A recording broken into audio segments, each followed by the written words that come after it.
a line, and then you reset these adaptation values, and then there's a whole procedure. It tells you, it'll take you through there, and it'll tell you, now start it up, run it for 5 seconds, start it in neutral, run it for 5 seconds in each gear, and then it'll relearn to get there.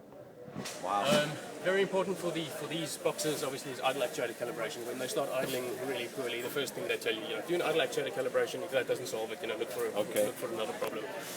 I don't know whether you know how they work, but they've got the bypass channel for the idle, and it's just a physical stepper motor with a plunger.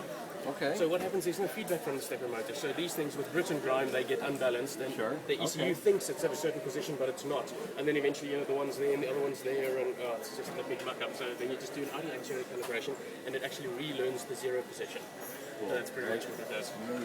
And then, of course, engine synchronization. When you sync the throttle bodies, the cables to the throttle bodies, you've actually got to sync. You've got to lock the idle actuators in place so that they don't compensate for when you're trying to do settings. This does it, and obviously from there on, you will then use the Hex Synchro or something like that to take that on. So that's a nice product to complement this. Now, did you somehow steal BMW's coding from us, or write this all yourself? We wrote all this coding. Very nice. We reverse engineer, but all by the book.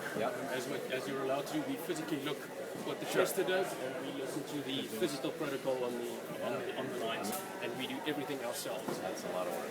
It's a lot of work. That's why you'll see we've got all the engine components pretty much complete for all the models. We've got all the ABSs, barring the 2 servo ones, which we're busy with now. Here you see the typical ABS stuff, including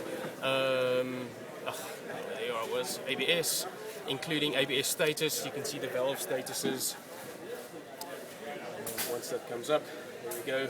You can see the pressures actually in the wheel circuit. Oh yeah. If I do this, you can see I can crank it up to about 40 bar. That's quite impressive. And obviously the brake light switches and so forth. We can do output tests on these as well, on the different valves, or switch the pump motor on, and then obviously ABS bleeds. Once you've done a bleed, this is just a test. It rotates the pump, and then you do another manual bleed, and you actually see whether more air got expelled and so forth. And as you say, it's a lot of work. So we've done those. The next section is the CFEs, that controls all the lights and all the switches and stuff. And you can actually switch them on independently. Say left front turn signal on, and you actually know whether it's working and the wiring harness is right. And so once again, an output test. Then you go to the instrument clusters, and hence you can see regular software updates. Think about this. It's been a mission. I got a friend back